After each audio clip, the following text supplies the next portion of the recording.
right, Terry here from our podcast. We have a very special guest here. We have Dr. Joel Shertok. And did I say your last name right? I want to make sure I said it correctly. Yep, Shertok is correct.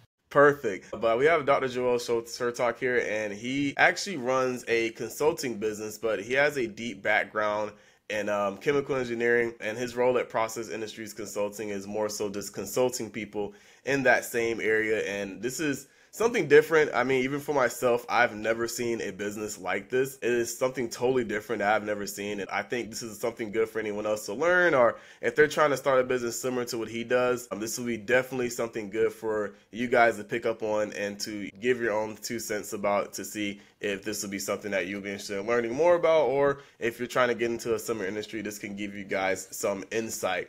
But definitely, if anything, Dr. Joel, kind of like, introduce yourself to the people who don't know who you are. Okay, that's a good beginning. Name is Joel Shertok. I am president of Process Industries Consultant, which is a chemical engineering consultancy in Newark, Delaware. And for my background, I have a 50-year background in the chemical process industries. I got my bachelor's degree in 1971 from an engineering school called Cooper Union in New York City, very small school. And I got my PhD from Princeton University in 1975. So I became an industry rat. My advisor tried to interest me in an academic career, and I knew I would be an absolute failure there because I am not academically inclined at all. So I very happily took my first job with Union Carbide in Bamberg, New Jersey, as a research engineer. Did that for about 10 years. Then went into advanced carbon fiber composites with Amoco. Then I did biotech with Amoco. We made synthetic vitamin D3 for chickens.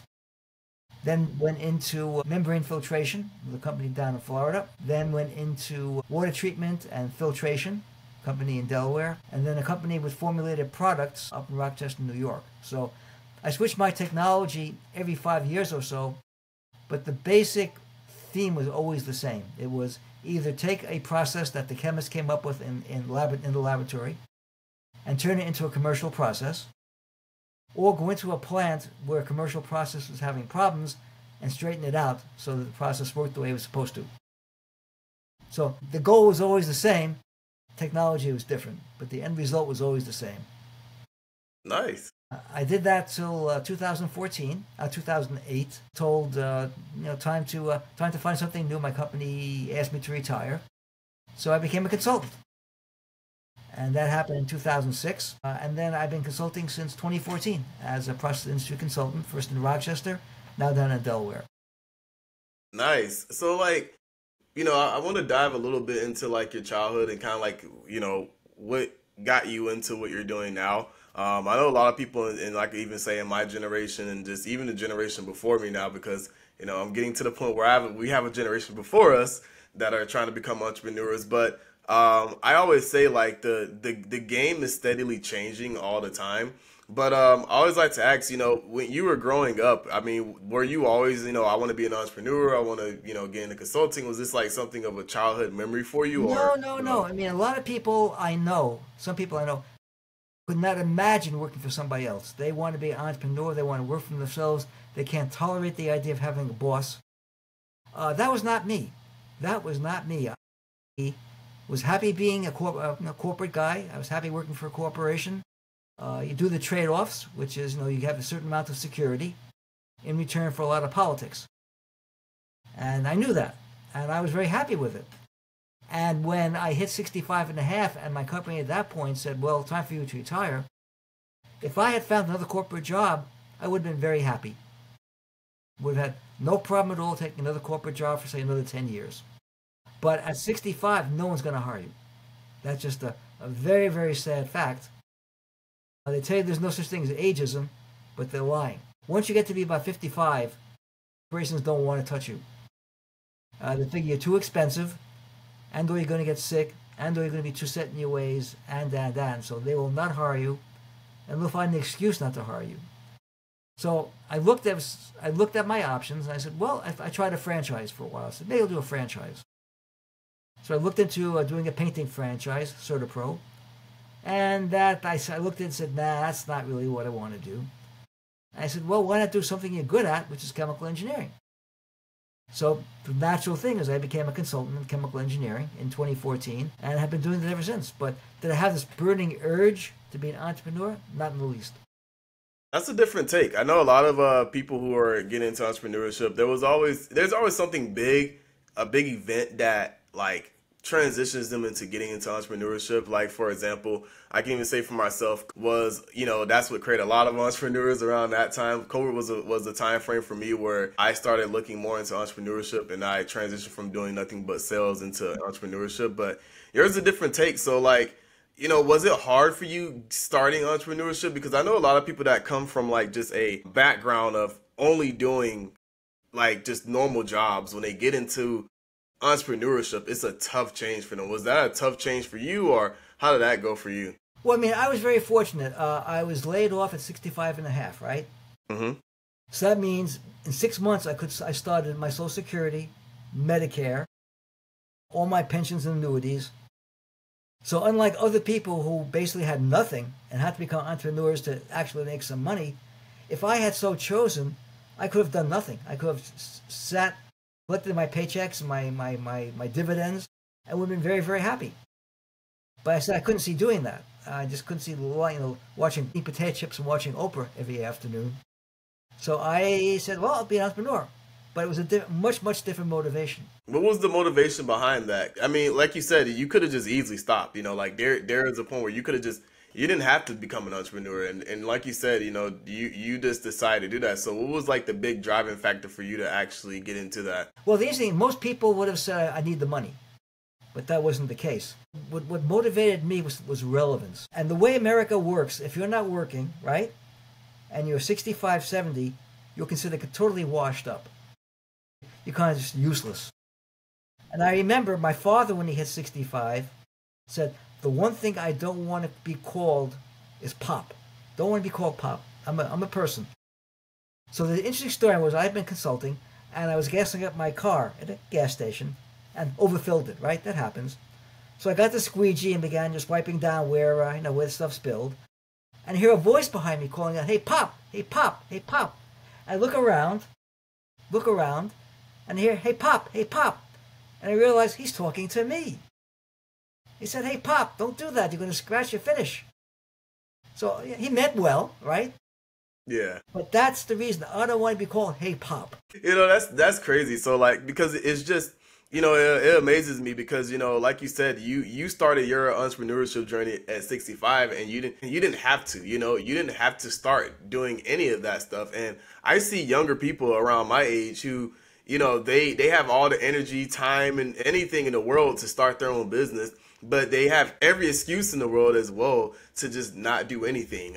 They, their excuse is always, well, I don't have time, or I don't want to take the risk, or I don't want to do this, I don't want to do that. And, when you look at someone like yourself and that, you started your company late, and most people say, well, you were late, but at the same time, you still started it, and you didn't use that excuse of, well, I'm 65, or well, I don't want to, do anything now. I have everything I need. I don't need to start a business. I don't have to do this and that. You just started it and didn't make any excuses. So like, what can you say was like behind your mindset? Was it the way you were raised? Were you raised like, I always like to ask, were you raised with money? Did your parents have money growing up? What was like kind of like develop this mindset for you to still do something at that age? Well, I mean, there was nothing in my upbringing that was deprived or not deprived. We were a solid middle-class family, grew up in the Bronx. My father worked in the post office.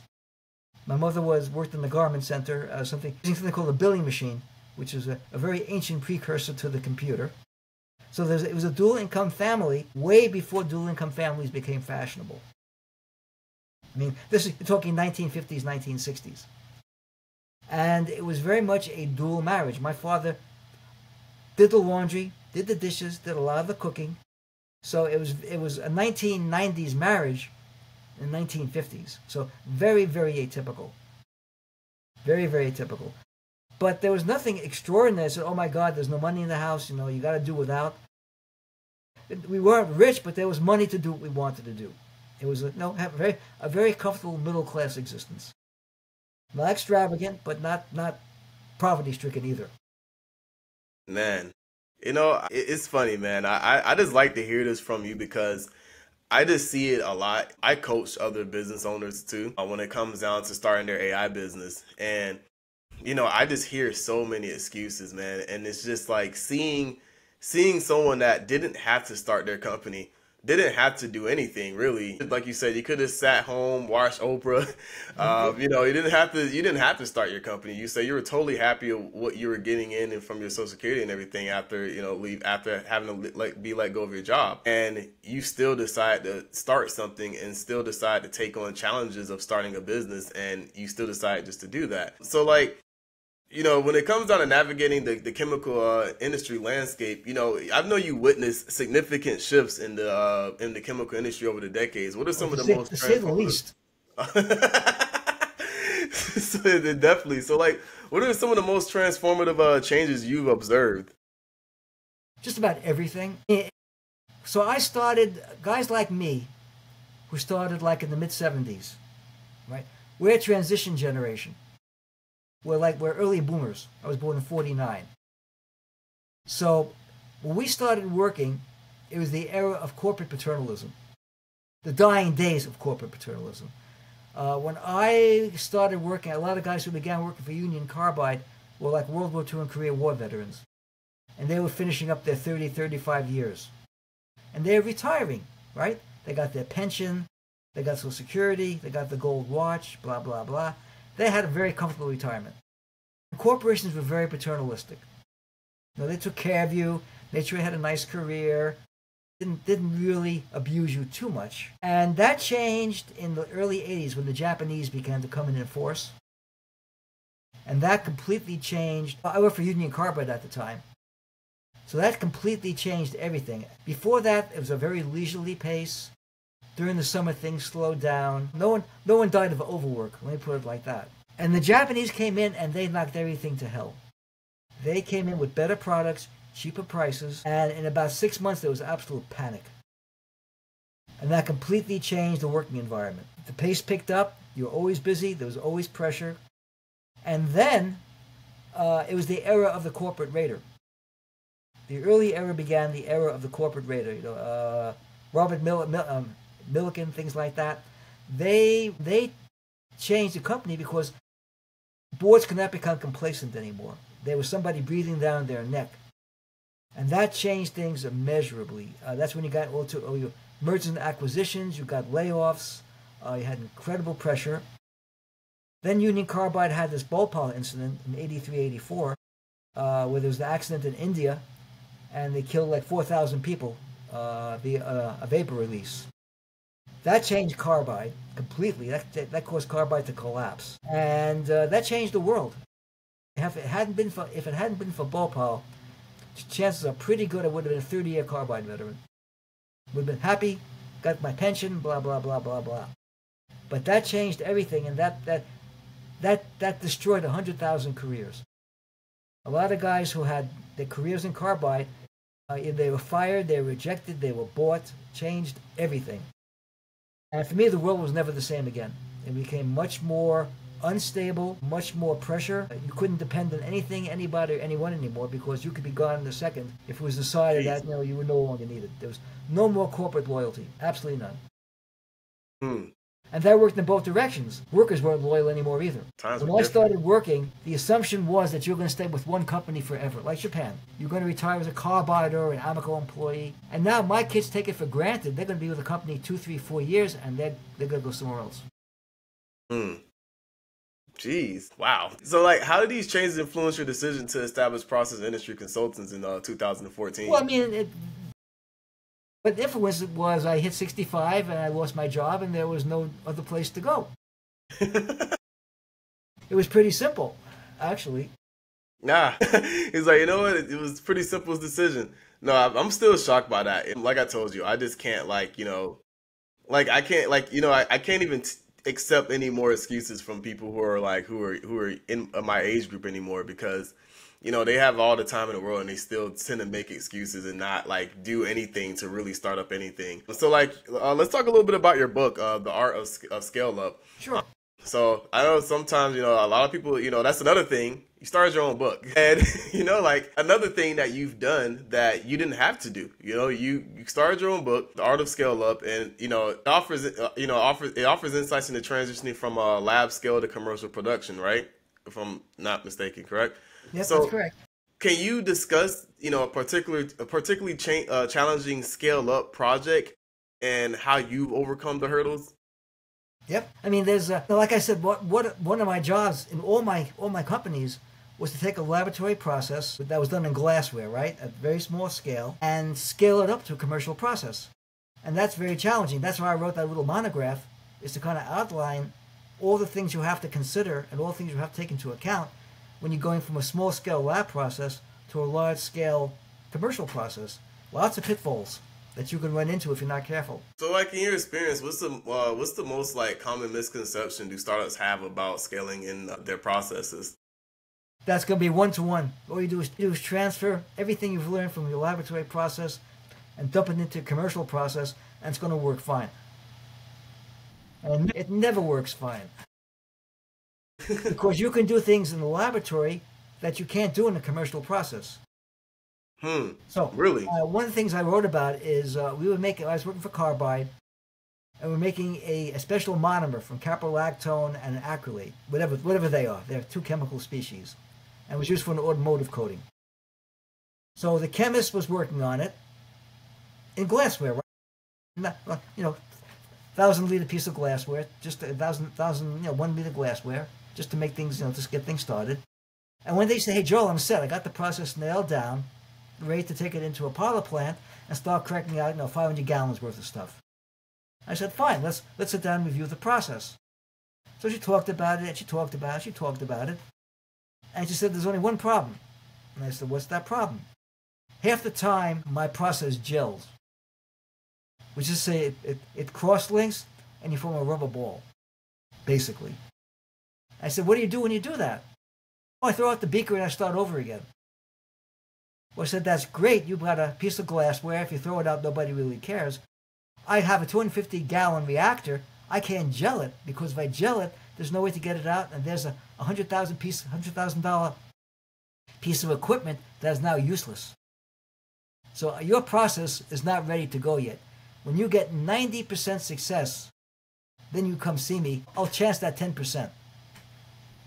And yeah, she did another couple of months worth of work, and she found out how to avoid gelling, and it worked fine. But if I hadn't asked that question, I would have had a process that probably would have gelled in a reactor. It would have killed the reactor completely. See, I never knew that. Holy So crap. you got to ask the right questions. Man. Yeah, there's a lot to it, man. It's an Especially art when form. It's an yeah. art form. It is not straightforward at all. So like as far as like anybody who is younger that's in your industry, like what is something that you can tell them that can like, get them activated, get them into your industry, or, you can even tell them to run away from your industry if you don't think that's the right choice for them. But what do Well, I'd you say there are much more options today than when I was starting out. When I was starting out, you got out of school.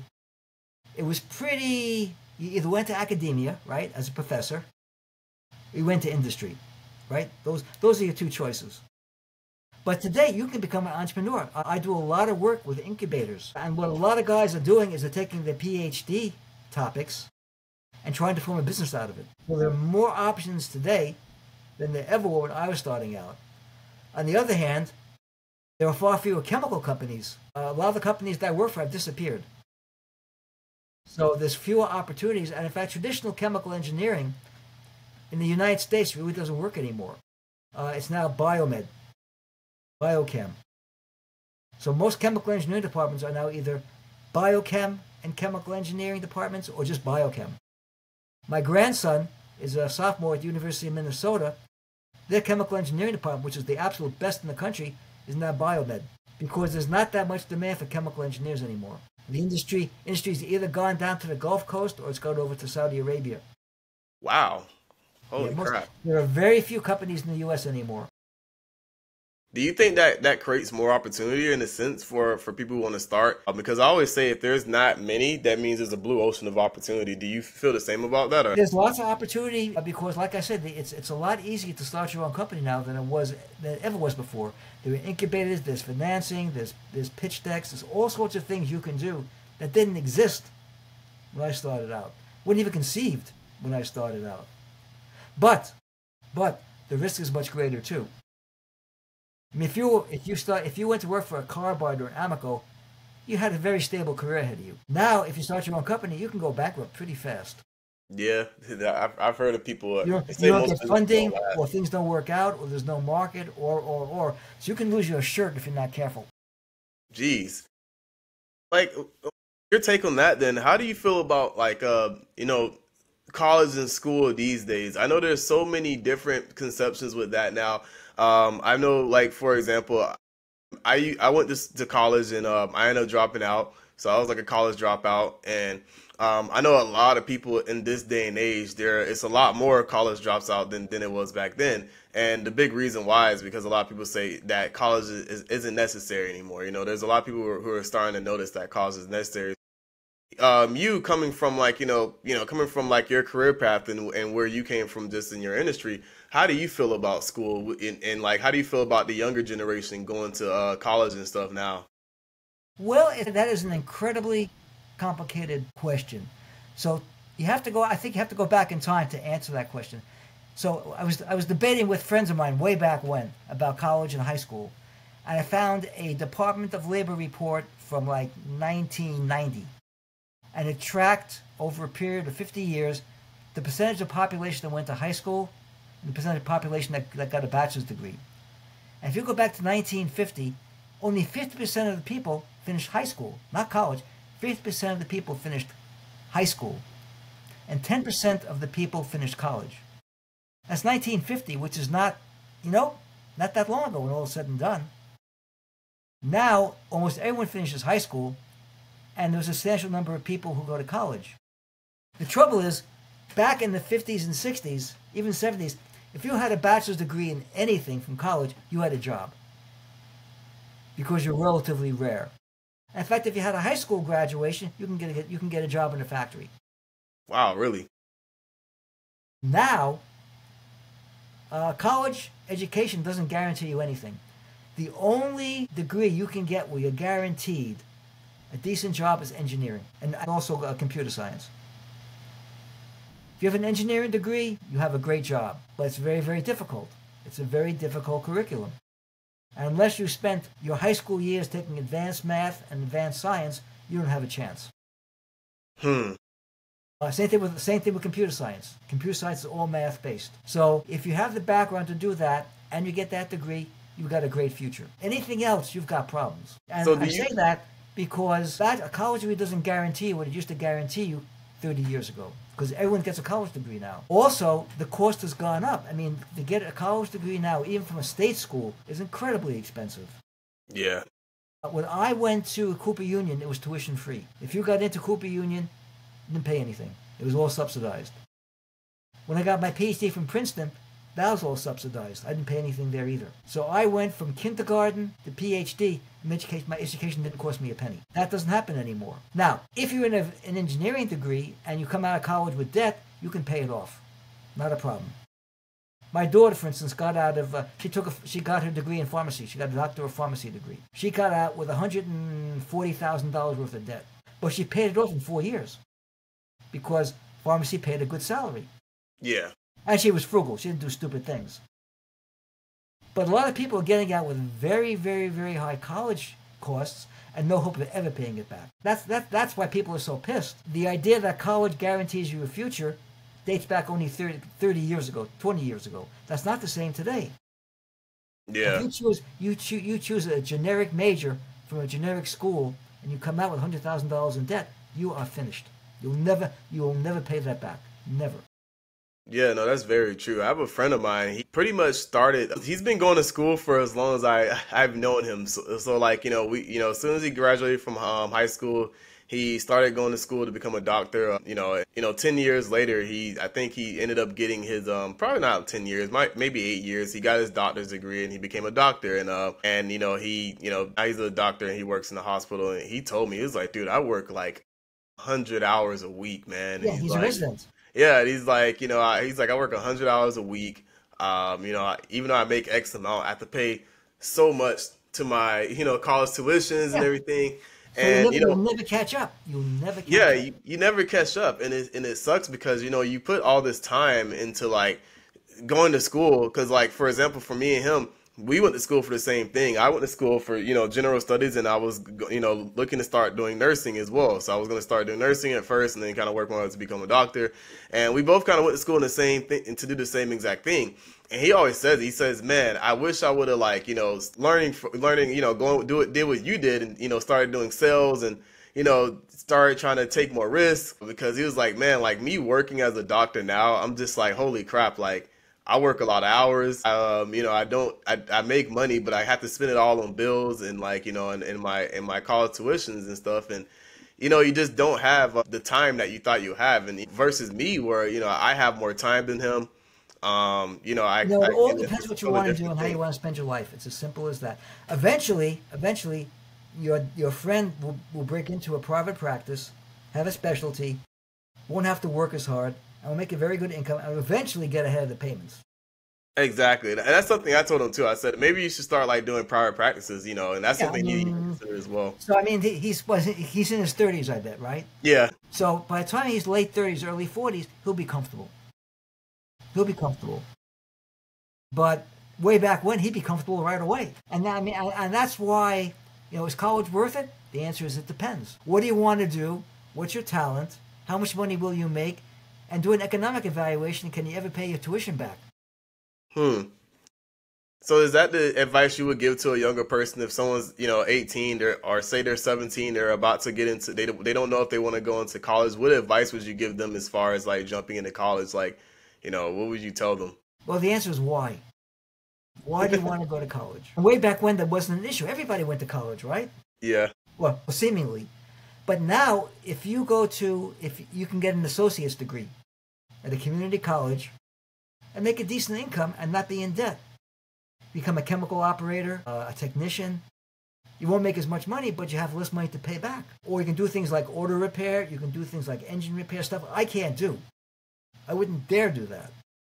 And you make a decent living. In fact, there's an article out in Business Week that a lot of men don't want to go to college anymore. The most ironic thing is when I was in college, the question was, gee, how do we get more women? How do we get more women? How do we get more women into college? And now women are dominating college. Yeah. They're dominating MBAs, they're dominating medicine, because the guys are dropping out and they're going from high school into manual trades, semi-skilled trades. Which is another problem. That's a whole other problem. Is why is that happening? And there's many. And pick your theory. There's tons of theories. Give us a theory or two, Joel. Give us a theory or two. Well, I think the theory is that school is actually oriented more to women than it is to men. In that women grow up faster, can concentrate better. Men tend to be children a lot longer than women are. Women grow up much faster, so they naturally do better in school. As long as there was a certain amount of prejudice against women in the workforce, right, men were able to do okay. The minute that was eliminated, women naturally did better. And then you get into all this manosphere business and this, that, the other, that becomes just kind of muddies up the water completely. But there's some thinking that maybe, I'm Jewish, and there's a bar mitzvah ceremony for men and a bas mitzvah ceremony for women. And it's all about the same age, 12, 13. And you see the women, they are mature, they are well-dressed, they speak well, and the guys are still puppy dogs at that age. The guys are, they yap at each other, they wear shorts and T-shirts, and they remind me of little puppy dogs snapping at each other. Now, in a couple of years, that changes, but they are about 2 to 3 years behind women. Which is why men tend to marry younger women, because it takes them that much longer to catch up. In this day and age, in my generation, they tend to judge men for going for younger women a lot. And It's funny. I was just talking to my wife about this, and it was funny. I told her like, look, if a guy wants to go for a younger girl, it's because men mature a little bit later than women. So like, if they're going for a 21-year-old girl and the guy is 30, 31, if that's usually when most men mature. Unfortunately, that's when they get to their peak of like Yeah, I can argue that's a maturity. little bit excessive. I mean, I'm just saying that's most time when they get to their point of where they mature at. From what I've noticed, especially from my generation, most of the people in my generation, they weren't really forced to grow up early. I was forced to grow up early. I moved out at 18. So like when I was 18, I moved out, went to college, had to pay my own bills, had to have a job, all that stuff. So I was kind of forced to grow up quicker than most. But most people who are around my age, they didn't really have to grow up until they were like 25. So it was a different generation. That I grew up around. And most time when I was 25, I was working a sales job. I was going door to door. And most people around my age at the time, they were like just starting to find their career path, or they were just starting to like figure out what they wanted to do in life. And this is why I say, like, on average, most men do grow up at 30 nowadays. 30 is like the age where they grow up. About men don't grow up fully until 27, 28. That's about the point where their brains become halfway mature. But that's why in the Army, infantry squads are teenagers for the most part. Because they're too stupid to understand what they're getting themselves into. Boy, you can't be speaking the truth like this, Joe. I mean, there's a reason for it. No, you're right. You're right. You're 19-year-old, 20-year-old man thinks he's going to live forever. Nothing's going to bother me. Well, that's the reason why, I tell a lot of these people, like, I tell a lot of these kids too these days, because I feel like I'm old now. I'm 33 and I feel old now, like, because like now I look at people who are in their 20s now, or they're 21, and it's gotten worse from my generation. Like my generation, it was bad, but this generation's even worse. And I'm just like, that's just oh, crap. perspective change. That's all. It's all about the same. You just don't realize it. Funny enough, that's something else that was something my dad told me the same thing. He's like, no, it's the same. It's just perspective change. He was like, it's the same thing. Just you did the same stupid things. It's just that you're seeing it from a different age group. That's all. Maybe I'm just getting old, and I see some of these other guys. I'm like, these freaking kids. Like I'm just like, what do you mean? And they're, in my opinion, I just feel like they don't take things as serious as. I remember when I was in college. So the Cooper Union had a like a rural camp in upstate New York. Yeah. So we went there one winter, and I had to drive there. I remember we were driving, maybe 4 or 5 guys in the car, and the driver kept on deliberately hitting the ice so he would skid. And everybody in the car thought that was fantastically amusing. And one guy said, "See, I'm not worried because I got my legs wedged under the dashboard, so I'm going to be fine." But when you're 18 or 19, what's wrong with that? Makes perfect sense. Wow. Well, I'm happy to get your perspective of this since you're older than most people I talk to on this podcast and kind of like my community too. Definitely. So like, I have a question for you then. So like, do you think? And I hear this a lot. Do you think the men in your generation compared to our generation are different? Like, do you feel like you guys are tougher? Are you guys were able to endure more things than how we are these days? What would you say is the difference between your generation It's just a bunch of and our BS. generation? Don't believe any of it. Don't believe any. I remember when I was growing up, in 15, 16, 17, all the World War II veterans, the silent generation and the greatest generation, would say how these baby boomers are absolutely worthless. They don't want to take responsibility. Everything's given to them. They're going to be horrible citizens. America's doomed. And now they're saying the exact same thing about this generation. And the reason it's different technology, it's different times, it's different interests. But people were just as stupid in the 50s as they are in the 2020s. I mean, people used to stuff themselves in phone booths. How many people gotta get in a phone booth? Yeah, because I hear it all, man. Even people that are older than me, sometimes they tell me all the time, like, "Oh yeah, your generation's soft." Like you guys are a softer generation than what we went through. We went through a lot more than you guys. You guys have the internet and all this stuff now, and sometimes to an extent I agree, but then sometimes I just don't agree because I'm just like, well, the same thing about television, and they said the same thing about radio. So nothing has changed. Now the difference is there's no draft. Now that is a difference. if you were growing in the 40s, 50s, or 60s, you did 2 years in the Army. And that was a maturing experience. Do you feel like they should bring that back these days or no? And there's some thought to say that national service would be very, very good for everybody, but it has to be meaningful. It has to be meaningful. Just to go to national service like going to summer camp. Now, if you do something worthwhile and meaningful, that becomes a maturing experience, and it is worth it. But if it's just a waste of your time, you're going to become angry and bitter about losing 2 years of your life basically futzing around. Yeah, no, I hear a lot of things about that because a lot of times, a lot of people who went through the military or went through having to go to the military, I can say my uncle's a good example. Sometimes he brings up how he kind of he lost himself a little bit or, had to go through, wars or had to go through certain things that a lot of people you grew up fast because the Army had no tolerance for nonsense. Yeah. Okay. No, that's definitely true, man. No, I definitely agree with that. Yeah, because like I said, our generation, I feel like I believe how you believe it. It's the same, you can't say, things are different now or we're softer now than the older generation, because I feel like every generation is gonna say the same thing. I even catch myself sometime looking at the people in their 20s now, and I'm like, man, these guys are soft. I'm like, man, you guys, you guys don't take this and that seriously, but. Like you said, even when I was younger, there were certain things that I didn't do that, people above my generation didn't agree with. They were like, man, what's wrong with you, So. Yeah, I mean, how can you go to those rock concerts and drink and smoke grass, and it's horrible? Hey, I used to love those concerts, man, back then. Listen to Jimi Hendrix? What the hell? That's not guitar playing. Blah, blah, blah, blah, blah, blah, blah, blah. So let's jump into your mentorship and kind of just some of your just knowledge sharing in a sense. But I know mentorship plays a crucial role in professional growth these days. And, I always tell anyone, if you're trying to grow, you need a mentor. And if you don't have a mentor, you're kind of going to be lost behind because from a mentor, you learn from their mistakes in a sense, they basically teach their mistakes. They say, boy, yeah. I did this and look what happened. And you don't want to do the same thing. Mm-hmm. Exactly. So, can you share a mentorship expertise that had a profound impact on your career? Well, I mean, I mentor now, and I do a lot of work with startups. So that's a mentoring thing, trying to show 25-year-old kids that your process is going to blow up in your face if you do it this way, or business is not what you think it is. The worst thing in the world is when you get a call from somebody saying, "Hey, I've got a product. Can you find me a customer?" And I say, it's too late. You should have thought of that when you were trying to figure out what product to make. A lot of people make the mistake. They make a product and then try and find who wants it. It's the exact reverse. You got to find out what people want and give it to them.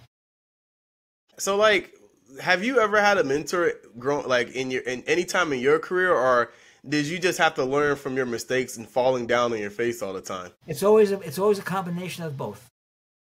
I mean, I work for some very, very, very excellent managers, Union Carbide and Amoco, really, really great managers. Work for some really bust managers who shouldn't be doing what they were doing. And a mentor is very useful, but you got to make your own mistakes too. No mentor is going to shield you from doing something stupid. That's the nature of the beast. Yeah, no, I believe in that too. I tell people who are in our coaching program that you have to fall on your face. There's no such thing as I can help you and protect you from the guardrails, but in order to learn, you have to go out there and be in the field. If you're not in the field, sometimes you have to hit those guardrails yourself. Exactly. So I tell people all the time, you have to get out there and get in the field yourself in order to learn and gain, and actually gain some expertise. You can't gain expertise. I can give you the roadmap, but during that roadmap, there are going to be bumps, and I can tell you how to get over those bumps. But at the end of the day, you can't expect to not have to go over the bumps. I can tell you how to get over the ledge a bit easier than I got over the ledge, but you're still going to have to get over the ledge. At the end of the day, the ledge will be there.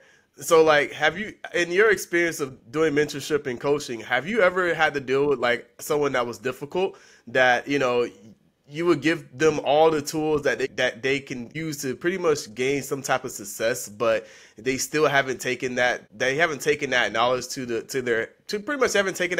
to actually gain the success that they can gain? I say just about everybody. I mean, no one's going to take your advice all the time. That's just the way it is. And sometimes you have to take your hands off the steering wheel and say, okay, let's see what you do with it. But you have to be ready to put your hands back on the steering wheel before they go over the side rail. That's really the essential. That is really the essential art of mentorship. Is you can't do everything for everybody because then they're not learning properly.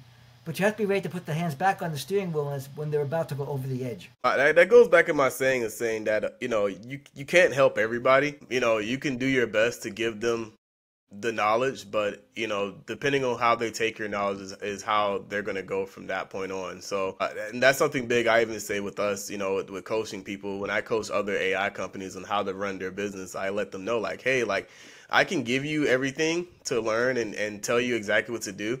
But if you're not willing to do it, then you won't actually get to the next level. You won't actually learn and you won't actually, become successful in this space. You will think this space isn't worth it or that this isn't going to work out for you. So, looking back at your pretty long career and just like, getting to where you're at today, what can you say that you've accomplished that you're the most proud of right now? The truth?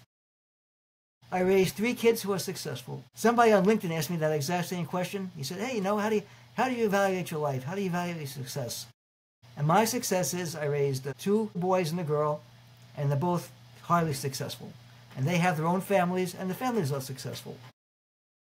And essentially, that's the only thing that really counts. I can say that too. Family as a man is super important. I mean, I just started my family. Like, I think when we first spoke, I told you how my wife was pregnant and we're having a baby, and, the baby was born in December, and, now he's 4 months. And, when you first have a kid, you start really knowing that family's super important, especially for a man. It makes you feel like you have something to, pass knowledge on to. So, I definitely love that answer. So what's next for you in process industry consultants? But it's, let's say in 90% of the stuff, 95% of the stuff that you do at work will disappear without a trace. The companies I work for Union Carbide, it's gone. Work for Amoco, it's gone. Work for Paul Corporation, it's gone. So 90% of the companies I work for and the things that I did are totally irrelevant. The plant I work with in New Jersey was wrecked. It was basically torn down. The BP facilities I work for have switched ownership 2 or 3 times by now. So the things your work typically does not last long, unless you're building the pyramids. So the only thing you have left when all is said and done is your kids. Yeah, no, that's definitely true. Man, that's definitely true. So, like, Joel, what's like next up for you in your life and process industry consultants? Like, what would you say is kind of like that next stepping stone for both of those areas with yourself and, process industry consultants? Just keep on doing what I'm doing, really. Keep on trying to get customers, keep on doing my engineering work, and understand there'll come a time when I'll be too old, whenever that time happens to be. Okay, nice. Well, yeah, no, I definitely, like I told you, I didn't want to keep you on here too long. I know we were coming up on that hour, so I know last time we had it scheduled, and it was kind of in between dinner time for you, so. Yeah, that wouldn't have worked very well. I didn't want to get you in trouble, so I was like, you know what, let's do this a bit earlier now for you, but Joel, I definitely appreciate you being on the podcast with me. This was amazing. I feel like you gave a lot of good information for people in our generation and, even people who, are in your age group and maybe they feel like, they're stuck and they don't know what to do. And I think that, kind of like you giving your words of advice and your wisdom is really inspiring for people who are just entrepreneurs in general, or people who are new entrepreneurs, or, even chemical engineers. I feel like, these key points you pretty much gave were very important for people, and I think that this is something that they can take and learn more about this. How can listeners learn more about you or get in touch with you? Well, you go to my LinkedIn, Joel Shertok on LinkedIn, and I'm there. Or you can go to my website, which is www.processindconsultants.com, and or write me an email, which is jshertok@processindconsultants.com. And for anyone wondering, I will put all that information in the description below if you're trying to get a hold of Joel. Pretty easy to get find him. Get a hold of me. I found him by just Googling his name. So that's how I was able to find more information. But definitely easy to get a hold of Joel. He's a super amazing person. He has, great wisdom for anyone that's trying to learn, chemical engineering or even just trying to just become an entrepreneur in general. I mean, entrepreneurship takes risks, and that's just kind of how it works. But other than that, definitely was happy to have you on here, Joel. And, happy to have you on here, and I'm just happy that you're able to talk to us and get some more information here. But other than that, we are out of here. Very good, Terry. Thank you very much.